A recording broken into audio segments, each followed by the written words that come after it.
You know what I mean? Where you get that from? Who do you credit, or what do you credit on having that type of mentality?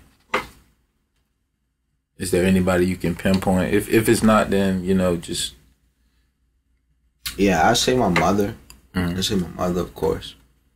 Okay. What's y'all's what's her position? Because I know you mentioned we didn't actually talk about this part yet, but when you go to Atlanta and man, he threw his head back on that one. We'll talk about that in just a second.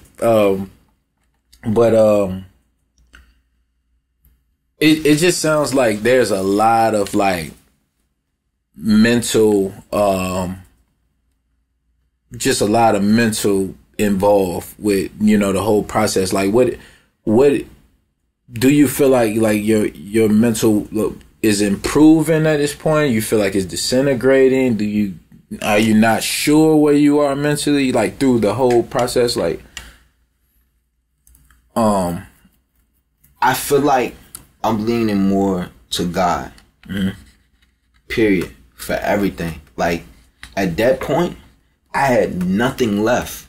So, the particular point you're talking about, I go to Toronto, fly back to Virginia, work 3 jobs. Music's going crazy. I'm running the city. My family members come in town for Berkeley reunion. Okay. And they realize the impact I have, and my uncle, he's well off. You know what I mean? Like, I won't get into, but he's well, and he's like, he sees what's going on. He's like, is this the uncle from Houston? Atlanta. This is a totally different uncle. So you got 2 uncles, right? That's it's 2 totally different spaces, and if you know what I mean, like 2 totally different spaces. Okay. You know what I mean? 2 totally different worlds, but financially equal, if that makes sense. So my uncle from Atlanta, he goes, yo, nephew, you like, how much does it take? Like, you got it. How much does it take? What you need?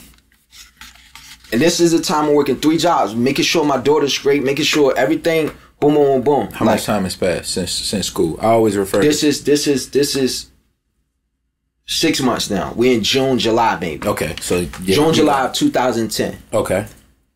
He calls me like, hey, nephew, how much you need? Blah, blah, blah, this and third. Man, I tell him, not knowing no better, I don't know. Like, so I tell him like, I don't know, maybe like 50,000, maybe 100,000. He's like, come on, move to Atlanta. So, me being a family person, a man of loyalty, honor, respect, and dignity. Okay. I put my wholehearted everything into his words. I quit all 3 jobs. Just like that. Cold turkey. Cold turkey. And my cousin was moving from North Carolina to Atlanta around that time. So I hopped in the car with her mom and her stepdad to head down to Atlanta. But on the way to Atlanta, we pick her up. Yeah. But mind you, I have nothing in my pockets. Nothing. I'm starving. I'm hungry. You know what I mean? I had nothing else but God, faith. What is your at that time, like, how often are you seeing your daughter? Maybe like 3 times a week. Something like that. 3 times a week. Okay. But we got to get to that too, because, man, the court system, boy, man, that's, oh man, it's, so there's, but we're gonna get, okay. It's layers to that, brother. Yeah. I know we kind of going here there, but we just kind of dissecting the song Deja Vu at this point, right? But it's definitely more to touch on. So I'm headed there. I quit everything, left everything, headed to Atlanta, depending on my uncle to come through for me. Turns out, and I didn't find this until years later from my other cousin. I didn't find out till years later it was a whole motive behind getting me there to Atlanta and telling me he was gonna back my music career. Wow. It was a whole nother agenda, brother. Wow. This is my blood uncle. Wow. So what ends up happening? He tells me my cousin, his daughter, would sign a contract with his daughter, which is my cousin, because she know whoever T.I. and all that. But all that wasn't important to me.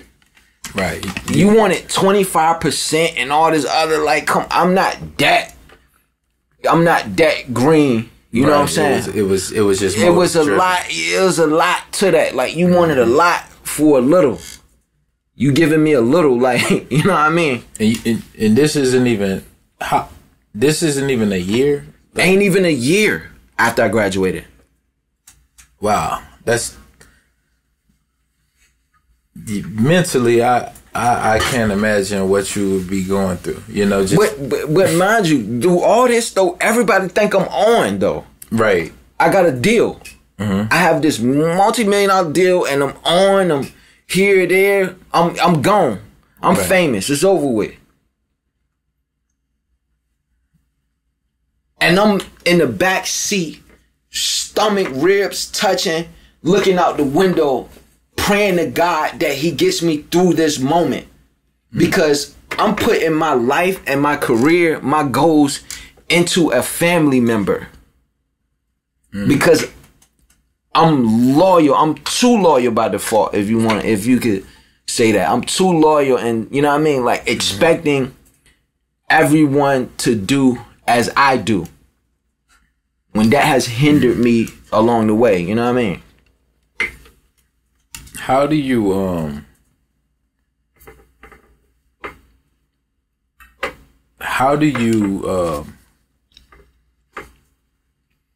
what's your outlook on mental health?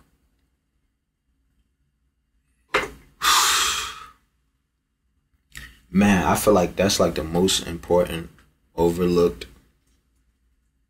topic when it comes to entertainment, the sports world. Like, because, I mean, how do you make decisions? What drives you to make your decisions? What drives you to be who you are? Like, it's a mental thing first. Like, you know what I mean? Like, and a lot of it has to do with God is not first in most of our lives. God is not first. We don't put him first. Period. That's just the bottom line. Like, we don't put him first. Like, so it took me a while to understand that, like, the Most High, Yahweh Shai, like, it took me a while to realize, like, who we really are as a people. We're the chosen children of Israel. Like, that's deep. Like, that's deep. We're the true chosen children of Israel. And we're going through what we're going through because of our forefathers. They didn't keep the commandments or the covenant. Like, so pain and struggle, hard times, like, that's supposed to be bestowed upon us, like, as the chosen tribe. You know what I mean? As the chosen tribes. Like, so as far as the mental thing,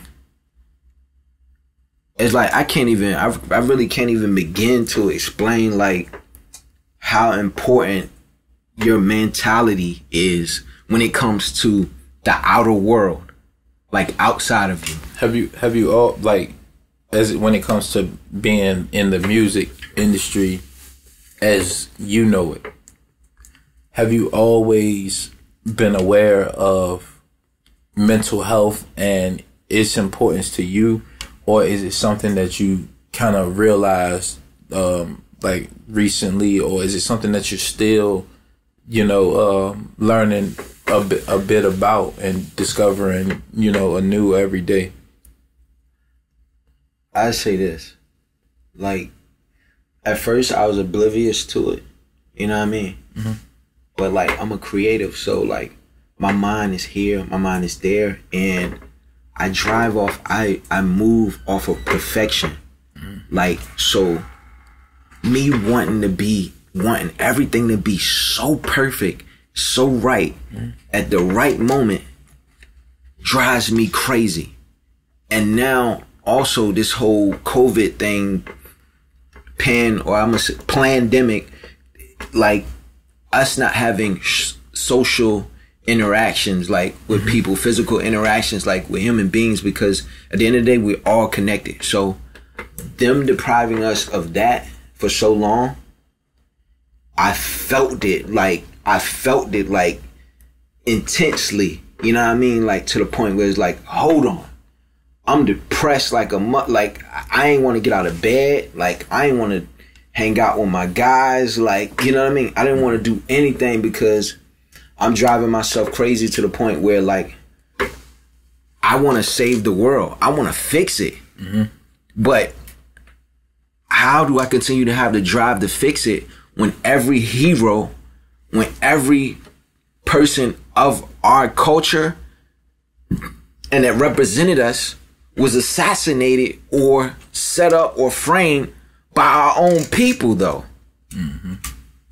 So like, how do you think I feel when like I want to get out here and be an advocate for our people? Mm-hmm. Do this, that, and third, ride or die for it. But when you got Fred Hampton, Malcolm X, all these like huge historical figures of our time, like not of our time, but like our people, of our descent, representing us and riding for us through whatever.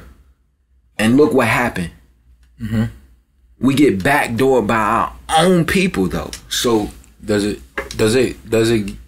create and I'm just speaking, you know, to you, does it create a sense of fear, or is it I don't care type of attitude? I'm gonna still do it regardless of, you know, if I'm the next one. If I'm being honest, I mean, it creates, of course, a sense of fear. Because I got my daughter, I got my nephews, my brother's sons, my sister's sons and her daughter, and like even their little cousins. Like, I want to be around for them. You know what I mean? To see them grow old and be a part of changing the world. You know what I mean? From what we know it. You know what I mean? So of course there's a little bit of fear, but at the same time, like I gotta worry about my salvation too first. Right. Because 9 times out of 10, like, ain't nobody really having a conversation with me about my salvation or how I'm to live my life according to God, like on a daily. It's always about some worldly vanity type stuff. Like, you know what I mean? Right. And I don't really, these days, I really don't connect with that. I can dig it. You know what I mean? I can understand. So, even though this isn't a part of Deja Vu, and being that it was only one long verse, right, and you know, hook, long verse and hook. If you were to put a second verse up there, I'm sure it would entail you being in LA. So I just gotta ask, like, how did you get from Atlanta, right? Because the song ends with you going to Atlanta. Right. With your shiesty ass. I don't know if I quoted it right. Your shiesty ass. Yeah. You care to elaborate on? Is it just a in general thing, or, you know, has it ever been a situation that involved like, not me specifically, but it affects me directly if it comes to like my mother's mother, which is my grandmother. Like, got it. There's certain things that my mother's mother been throughout the family between her sisters and brothers, and it's pretty. Can I be illicit a little bit or no? Oh yeah, sure. It's pretty fucked up because her own sisters and brothers like were like, you know what I mean, like treating her crazy, like so. But anyway, like, yeah, it's a fact, you know what I mean. So it's like, Okay. You expect family members to have each other back. I mean, essentially, like, we're supposed to have each other's back, because soon as the minute you walk out the door, the world is against you. Absolutely. The whole world. Absolutely. So the last thing we need to have to worry about is our own household and our own family stabbing us in the back. You know what I mean? Yeah. So it's like been an elephant in the room, like, where, man, listen, it's in the song. The proof is in the pudding. It's in the song, like, but I'm more of a laid back, conservative, calm, chill. I could work through anything and mediate anything and forgive. I have a forgiving heart, so hence that's how I still ended up in the truck or the car with her, headed down there. I have a forgiving heart. Absolutely. You know what I mean? And we all you know, we all have our dysfunctionalities amongst our families, you know, and we take it for what it is, and you know, we wear it. But more so, how did you get to LA from Atlanta? Because the song ends with you going to Atlanta, and this, and we're here in Paramount Studios in LA. So I really want to know, how did you get to LA? Man, I mean, when I say this, I'm being totally honest. Like, this shit took forever, because I go to Atlanta, that didn't work out. I had to come back. My mother warned me. Like, to Virginia? To Virginia. And your mother did, when you said she was against it. My mother fucking warned me. Mm-hmm. You know what I mean? Me being so gullible and believing, you know what I mean? Like, it's my uncle, like, whatever the case may be, like, I wouldn't do anything. Like, so I'm thinking, you know what I mean? But so I have to come back to Virginia, right? Come back to Virginia. How many times have you returned to Virginia at this time? Let me see. From North Carolina, from 22, probably about 4 or 5 times. 4 to 5 times in what like times? a year. In a year, right? 4 or 5 times in a year, right? How were you feeling at the time?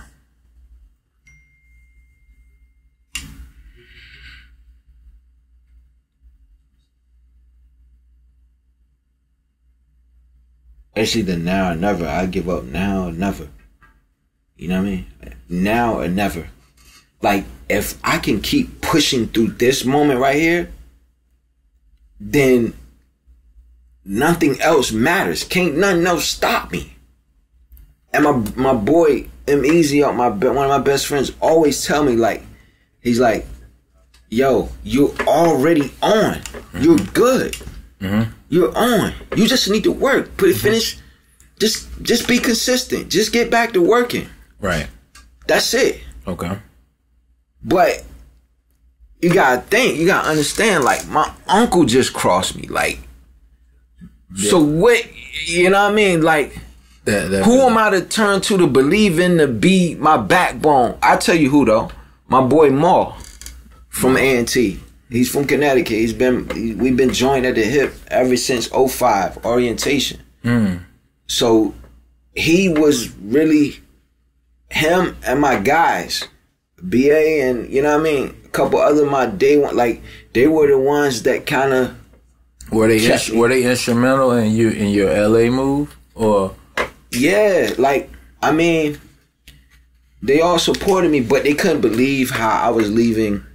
Okay, so from Atlanta, I come back to Virginia, right? Mm-hmm. In that same year, the end of that year, I got a nuclear engineering job with the government, Department of Defense. Is this 2000 in relations to your studies at school? This is the crazy thing. I went to school for architectural engineer, switched to civil engineering. Okay. Graduated, then I get a job at the end of 2010. Okay. As a nuclear engineer. Okay. And guess how I get the job? I get the job through my mom, because the person who tried to tell you the whole time. I get the job through my mom, but guess how it lined up? She so her customer that she does this lady's hair, right? Okay. And her husband actually ends up being one of the higher ups at the shipyard for the government or whatever the case may be. Okay. But he happens to be an Aggie. He happens to go to A&T. You see how, you know what I mean? I went to A&T. My mom does his wife's hair, keep her dolled up for him, you know what I mean? So it all lines up. So I end up there, I get an email, the end of 2010, November. I remember this like it was yesterday. I was doing seasonal temp job with UPS delivery. And I think I was still at Paramount. I can't remember, but get that email. But the job doesn't start until February 11th. I mean, no, February 14th, Valentine's Day. Oh, man. You know what I mean? Like, you know what I'm saying? So I had to hold on to that. So that's how I got into nuclear engineering with the Department of Defense, the Navy. So nuclear engineering is how you got to Cali. So I'm there for a total of 6.5 years, but I'm there, you know, and 3 years in. Where's your music at this point? I'm still working, recording. Still working and recording? Recording, stacking what about music. The Buzz? 2000. Buzz is still good. Okay. Still. Okay. You know what I mean? Still good. Still good enough for me to do a show or two, maybe. Okay. Do a paid features. So I'm there for 3 years. I think I remember. This is in Virginia? Virginia, yeah. Okay. The Portsmouth, Norfolk Shipyard, Norfolk Naval Shipyard in Portsmouth, Virginia. Okay. 2010, February 14, 2011. So I'm there for 3 years, right? Mind you, music is my passion. This and third, I'm recording, doing this and the third. So I start to see guys retiring at 70, 66 years. But these guys can barely move when they're leaving out the door. Some of them just flat out just die like once they out the door and get to the house, like basically. So I'm like, it's a reality check for me. It's like, hold on. Do I want to be here for the next 30 years doing something that I completely don't enjoy, you know what I mean? Don't enjoy, or it doesn't appease me. It doesn't make me happy. So, because essentially, get this, the nuclear engineering job and the degree and civil engineering, all that was for everyone else but me, though. It was to make because I knew I was going to be financially whatever, and I was going to be able to help do this, that, third. Nobody was going to need that's around me. My immediate, so my baby wouldn't, you know what I mean? But so at some point it became like, hold on. Like, I'm pleasing everybody, but what about me though? What about my happiness? Like, what about me doing what I want to do that makes me happy? Regardless of the strain that it put on me or whoever else around. Like, you get what I'm saying? Right. So at that moment, 2000, I want to say 15. Okay. 2015. I'm like, I gotta move to LA. I'm out. Like, where's the place that I need to go so I can network, meet people, and get in the mix, do my music thing. You know what I mean? Maybe get into a little bit of fashion. Like, I love fashion. Get into a little bit of art. Okay. Whatever the case may be. You know what I mean? Okay. So what's the best move? Where's the place of, like, where's the land of opportunity? Where's the, you know what I mean? Like, but of course this is the veil that, you know what I mean? Like, it's deeper than just going and moving, you know what I mean? And making it and all. It's a lot that come, you know what I mean? But where do I need to be? Where everyone else is that does what I do. LA. If not LA, New York. If not New York, Atlanta. Not Atlanta, Houston. You know what I mean? So 2016, I started flying to LA. Newsflash, blacks still killing blacks, nigga, newsflash. Cops still killing blacks, nigga, newsflash. The dollar down like these niggas on the news, man. Niggas quick to say what's up with nothing new, man. What's up? Shit, same old. What's good with you? Not much. Newsflash.